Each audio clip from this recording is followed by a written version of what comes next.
Okay, so this is our examples under reactive and apparent power discussions.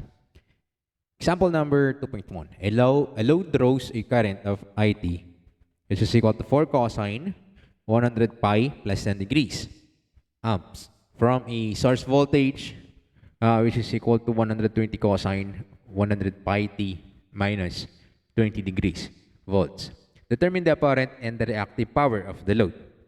So given the instantaneous values for the voltage and the current, so solution, we know that the apparent power, a formula for the apparent power, we can use the maximum. So here we are talking about the magnitude of the apparent power, because later on we will also be talking about the complex form of a apparent power.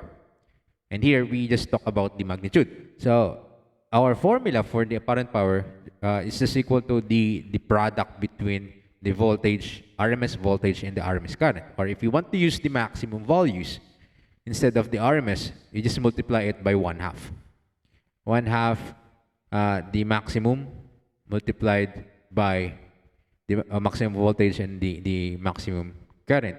This is true because we know that VRMS is just equal to the maximum divided by square root of 2. And IRMS is also equal to IM over square root of 2. So if you multiply these two, VM times IM square root of 2 times square root of 2 is equal to 2. So you just need to multiply it by 1/2 instead of converting these maximum values, because we are given instantaneous equations. And from these equations, we can directly solve or look for the maximum values, 4 and 120. So we don't need to convert that into RMS. We can just directly substitute it here, but we need to divide it by 2 because that's the maximum value. So 1/2, our apparent power now will be 1/2 times the maximum voltage, which is 120 volts. So this is the maximum voltage here. And the maximum current is also equal to 4. And the apparent power now will be equal to this. And the answer is 120 times 2, that's just equal to 240. The unit is volt amps. Okay, next, how about the reactive power of the load? Reactive power, our Q. So we have a formula for Q. It's just like the formula for the real power. The real power P is equal to the apparent power multiplied by the power factor, while Q is also the apparent power multiplied by, so S multiplied by, instead of the power factor, you multiply it with the reactive factor. And that reactive factor is the sine of the angle between the voltage. So this is the reactive factor. And do we know theta? What's theta? Theta is the angle between the voltage and the current. We know S, that's 240, but we don't know theta. But we're given I as this one. It's cosine, this is cosine, and this is also cosine. So we don't need to convert them into sine, just like what we did in our previous example, because it will change if you just multiply the sine and the cosine. So they're both cosine. So, and we only want the angle between them. So it doesn't matter if this is sine and sine, as long as they are the same. So the angle here is 10, and the angle here is -20. So what does this mean? So if we draw the phasor diagram, so if your current is 10 degrees, somewhere here, this is the current, this is 10 degrees, and we have a voltage which is lagging by -20. So this is 20 degrees. This is the voltage. So what's the angle between them? It's just equal to 10 plus 20 degrees, or theta V minus theta I.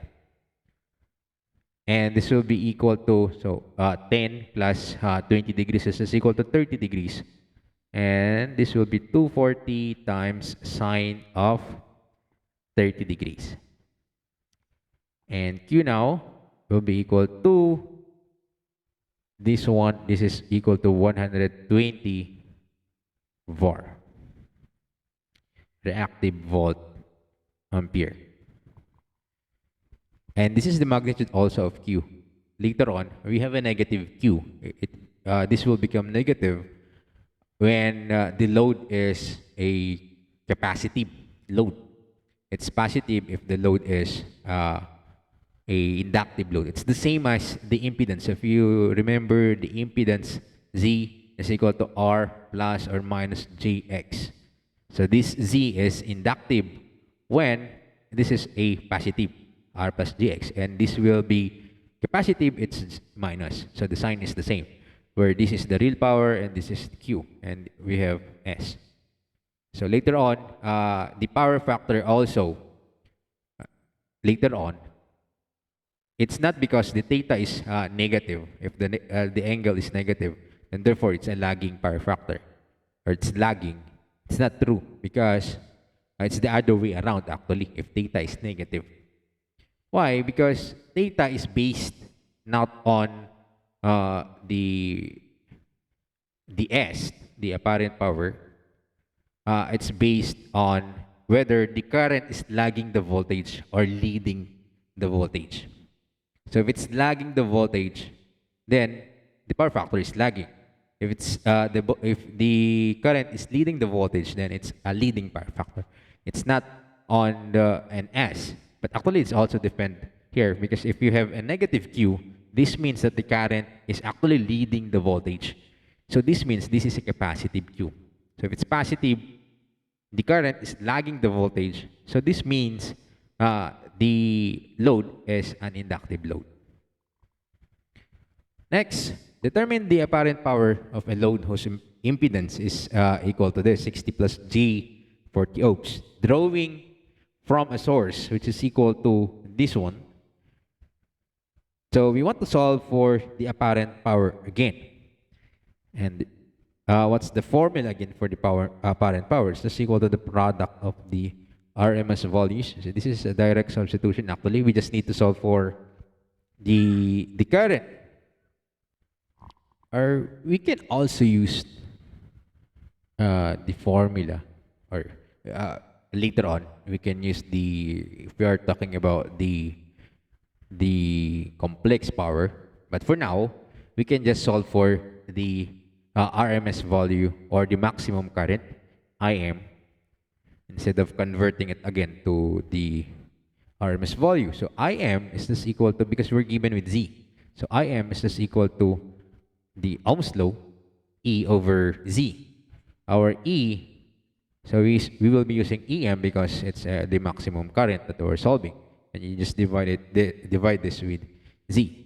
And EM, our voltage, the maximum is 155.56.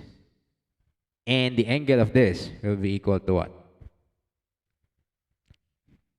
It's just equal to 10 degrees. You can just use that 10 degrees here, because this will be our reference, the voltage. Then you divide it with the impedance, which is 60 plus G4T. So the current now will be equal to around 2.157 angle 23.69. Negative 23.69. So this is negative 23.69 degrees. This is the maximum M, so the magnitude is 2.157. And the angle is negative 23.69. Now, if we want to solve for S, the apparent power, we can just take the maximum voltage and the maximum current and divide it by 2. So this will be 1/2 times the maximum voltage, which is 155.56. Then you multiply it with the maximum magnitude of the current, which is 2.157. So later on, if you want to solve for the power, real power here, you need to know the angle between the two. The voltage is 10 degrees, the current is negative 23. So if we draw the phasor diagram, the voltage is somewhere here. This is 10. While the current is somewhere at the bottom. Here is the current, E and I. So the angle between the two is just this angle. You just need to add the two, 10 plus 23.69. But here in our problem, we only need to determine the apparent power. So S now will be equal to 155.56 times 2.157 times 0.5. or 1/2. So the answer is 167.77. 167.77. The unit is volt ampere. So that's the apparent power. So if you want also to solve for Q, the reactive power, then you can just use the formula S times the reactive factor, sine theta. And sine theta is this angle, 23.69 plus 10 degrees. You sine that, you multiply it with 167, and that will be Q. Okay, next. Example number 2.3. Find the value of impedance which requires a negative 1540 volt ampere at 230 volts and 10 amps. So the 230 and 10 amps here, these are RMS values. So if the problem does not say or does not indicate that these values are maximum, always use them as RMS. But here, in our example here, although it does not, the problem does not indicate that the voltage is in maximum, but you know that if it's in an instantaneous equation, the format is in an instantaneous voltage, this is just equal to Vm sine of omega t. This is the general equation. For the current, this is Im sine omega t also. So the amplitude of that sine waves is actually the maximum values for the voltage and the current. But here, we're not given with instantaneous values. We're just given with numbers 230 and 10 amps. So we know that these are RMS values. So solution. What we want here is the impedance, Z. And we're given with negative 1540.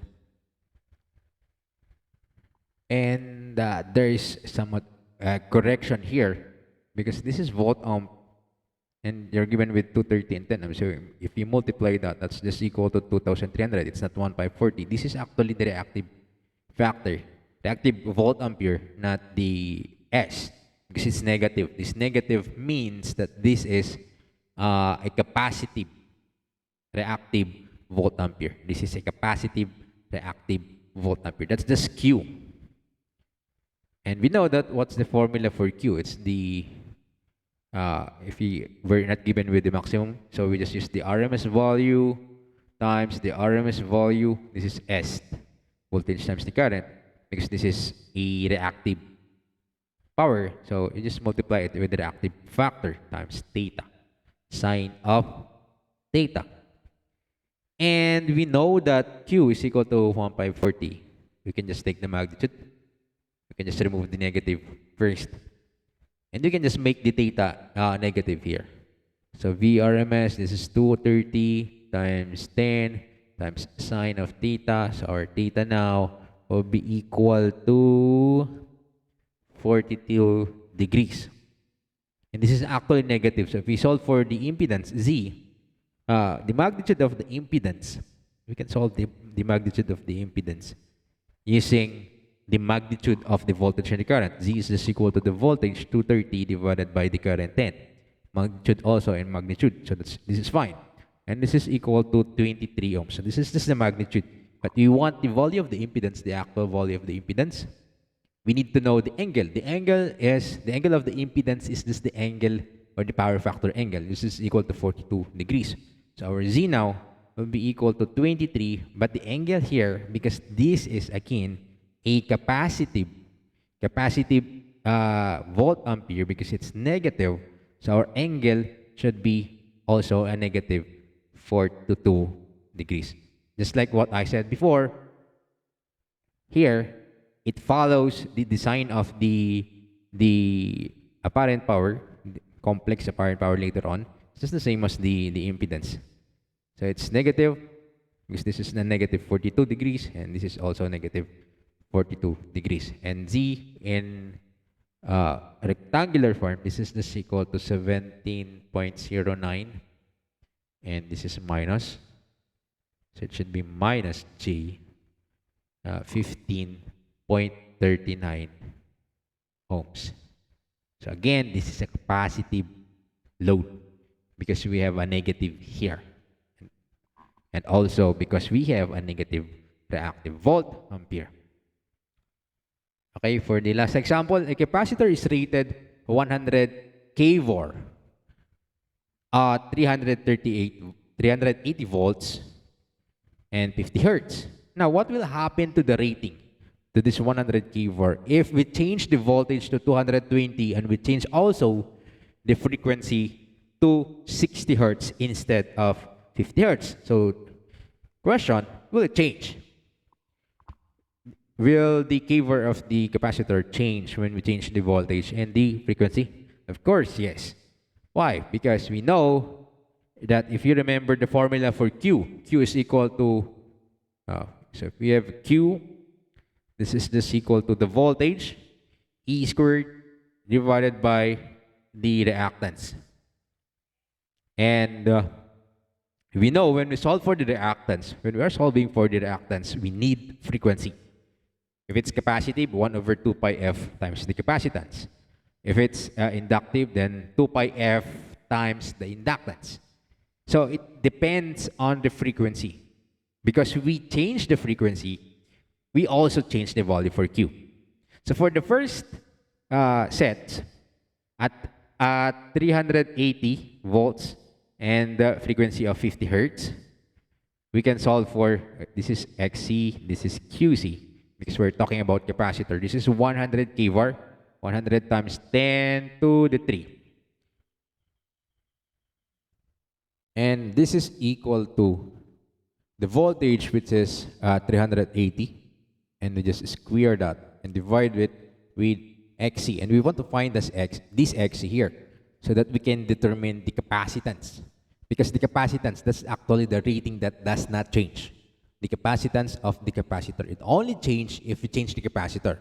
It depends on, if you remember in circuits 1, the capacitance of the capacitor depends on the area of the plate, it depends on the dielectric between the plates, and it depends on the distance or the thickness, the distance between the two plates.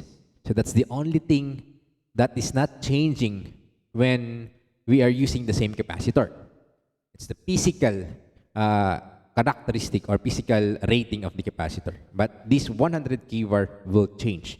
Why? Because XC will change. So if we solve for XC now, XC will be equal to 380 squared all over 100 kVAR, 100 kilo times 10 to the 3. So our XC at 380, 50 hertz will be 380 squared all over 100 exponent 3. And this is 1.444 ohms. 1.444 ohms. That's XC. But this will also change. So we need to solve for the capacitor or capacitance. XC, what's the formula for XC? XC is just equal to 1 over 2 pi f. Our f is 50 hertz. So 50 times C. And this is equal to 1.444. This is XC. So if we solve now for the capacitance, this will be equal to 1.44 times 50 times 2 pi. Then we inverse this one, and that will be the capacitance. We can convert this into micro. 1, 2, 3. So 2,204.36. 2,204.36, and the unit is microfarad.